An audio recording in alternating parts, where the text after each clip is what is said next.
It is something very special about women who dominates the world of men. The strength, intelligence, elegance, and also the courage are needed to never say no. My name is Ria Marina Nababan. Here I would like to present my research paper entitled The Hypermasculinity as Seen in the Character in Wonder Woman movie. So let's begin from the first chapter, Chapter 1, Introduction.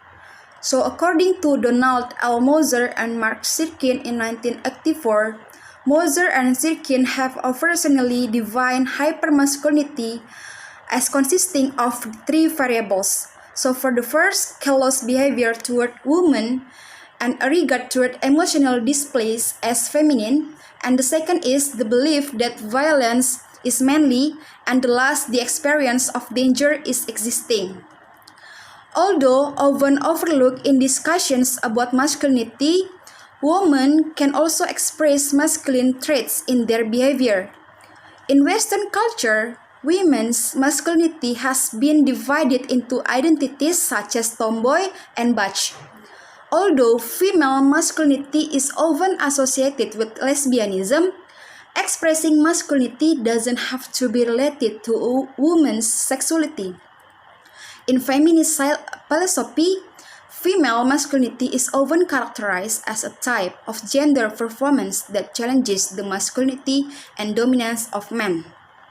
While popular identifications of hypermasculine traits tends to revolve around the outward physical aspect of violence, danger, and sexual aggression, much less consideration is given to the emotive characteristics that define those men and women deemed hypermasculine.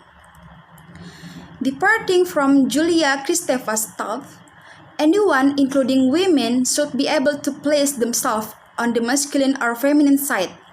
The appearance of a strong female character shown by the film Wonder Woman film in 2017 depicted by Princess Diana indicates that there is resistance to coming out of the dominant ideology that is usually attached to women, where women should not be defined based only on the feminine side, but women can also express themselves through masculine side. For the example from this film, the Wonder Woman film, Princess Diana is very ambitious to wound King Ares. She acts like a man, strong, tough, brave, and then she becomes a hero for people around her. Next, we go to the research questions of my research paper. So the first, how DC portrays the hypermasculinity as seen in the character in Wonder Woman movie. And the second is how the hypermasculinity can give impact toward the society. And the next about the research objective here is for the first research objective, first, how to reveal the portraits of hypermasculinity as seen in the character in Wonder Woman movie, and for the second, to explain how the hypermasculinity can give impact toward the society. And I believe by those two research questions will be support my research paper. So to support my research paper here, I have five previous study that I believe it can support my research paper. So first, it comes from Regunat in 2017. She conducted a research paper entitled "Of Marks and Masking the Gender, a study of hypermasculinity and gender dynamics in the movie Bahubali." So, the researcher found that in the movie Bahubali is all about the collective hopes and dreams of a patriarchal world articulated through Sifudu journey from the maternal semiotic wilderness to the masculine symbolic kingdom of Masimati. And the second previous study from Irwanto in 2018 with the title Wonder Woman Villains Dominations of Women in World Patriarchy. The result of the research paper revealed that the Wonder Woman villain unlocks the patriarchal cycles laden with male egoism. This film is a funnel to strengthen the feminism movement and a form of patriarchal propaganda resistance.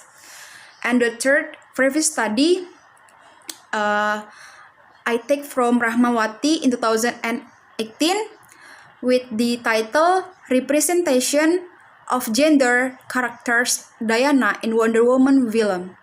So this paper conclude that Diana in the villain Wonder Woman is a representation of a figure of liberal feminist women who have fought for equal educations, political rights, and equal educations and equal economic opportunities. And for the fourth previous study, I take from Carnes in 2018.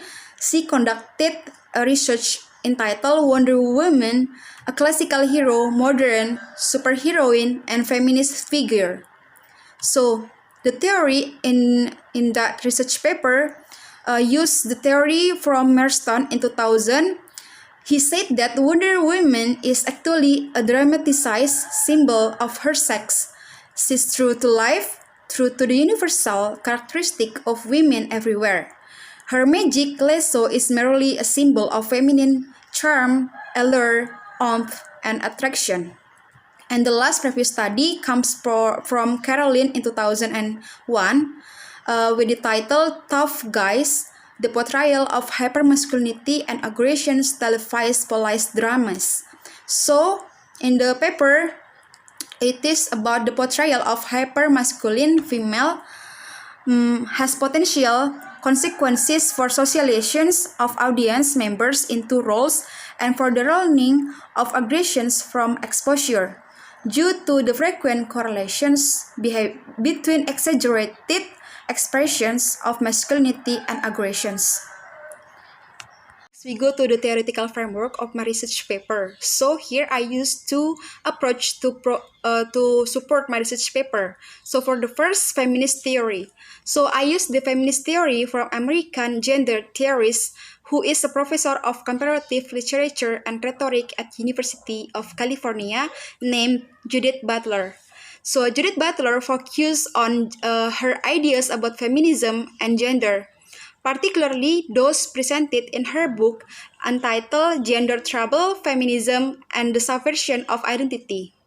Butler stated that historically feminism has viewed gender in a binary fashion.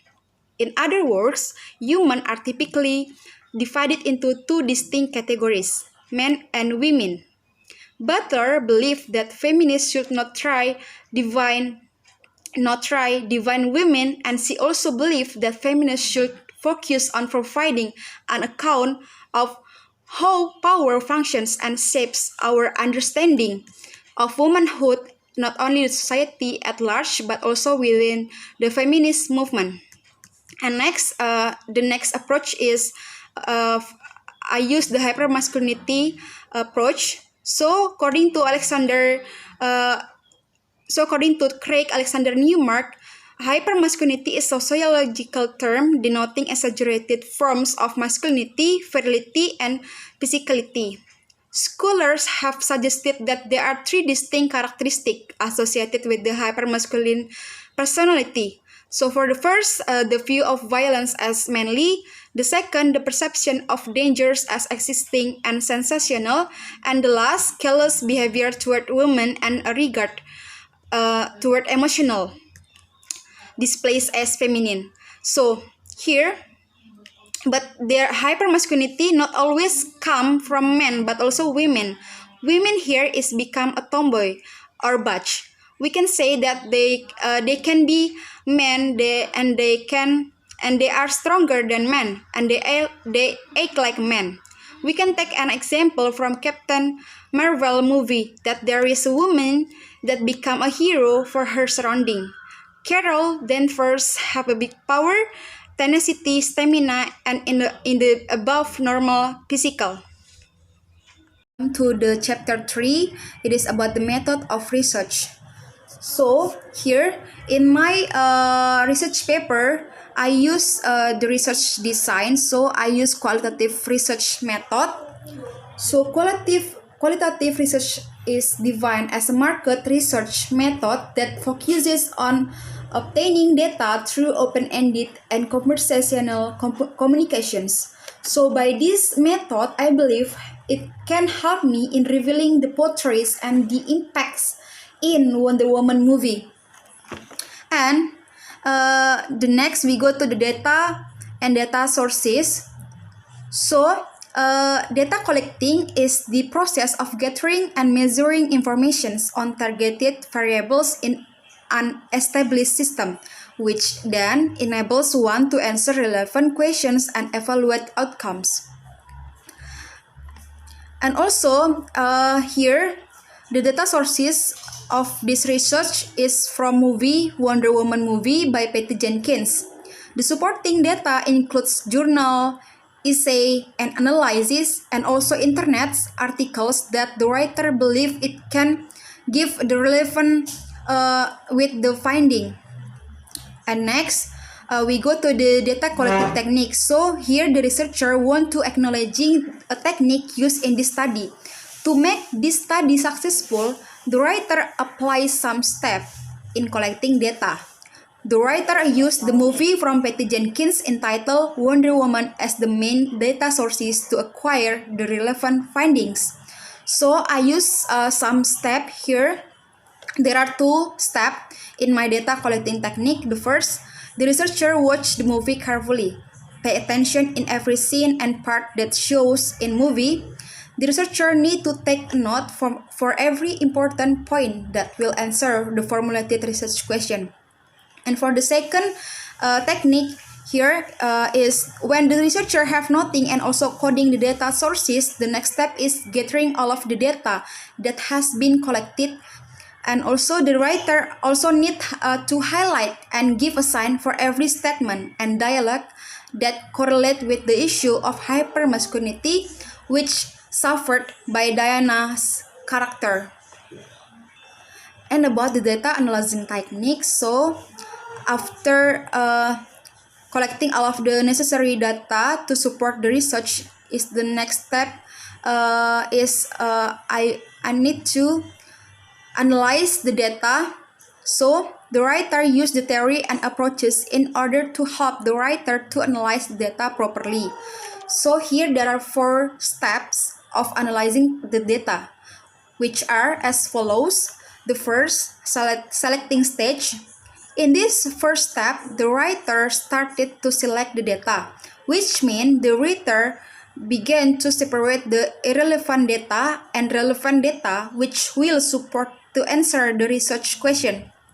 And the second interpreting stage of my data analyzing technique is in interpreting stage, the writer will elaborate the findings which already taken from the novel in the form of statement and dialogue. And the last data analyzing technique is analyzing stage. In this part, the writer analyzed the data based on the theories chosen about hypermasculinity theory. Okay, next we go to the main discussions about my sample of analysis. So here I have one sample of analysis that will support my research paper here. It is about the hypermasculinity to Diana's character. So as we see from this dialogue between Steve and Diana, Steve as the German army and Diana as the main character of Wonder Woman movie who suffered by hypermasculinity. So Steve said like this: "This is no man's land, Diana. It means no man can cross it. This is the worst point on the entire front. This battle line has been here for nearly a year, and they've barely gained an inch, because on the other side are Germany's dead-lie soldiers, pointing machine guns at every square inch of this place. This is not something you can cross. Is it not possible?" And Diana answered like this: "So we do nothing." "Steve, we are doing something. We can save every person in this war. Besides, it's not what we came here to do. And Diana answered, "No, but it's what I'm going to do here." And by this, by these conversations, we can see that when Diana, Steve, and Tim get close to the front lines, Diana immediately cannot wait to go to the front line. Because what? Because she saw a lot of people who were injured and died because of the trust of the German army. She can bear to see an innocent person die. With a strong convictions, he went up the stairs to the front lines. Here we can say that Diana is a brave and strong woman. She's willing to die to save all who are oppressed. And finally, it can make Steve believe that Diana can bring back to the Kalmar situation. She can prove that women can do anything. I believe also by this conversation and also the phenomenon that I have given to you by this quotation, by this sample of analysis, it can be the strongest reason that why the researcher want to reveal the existing of the hypermasculinity that suffer by the main character, that is Diana. As we see by this dialogue that Diana is brave, ambitious, and also care with many people. So it can be the strong reason here for my research paper. Okay, the last, it is about my references. So by those references, I get many informations and also knowledge to support my research paper here. So those my references. I think that's all for my presentations today. Thank you for your nice attention. Have a great day.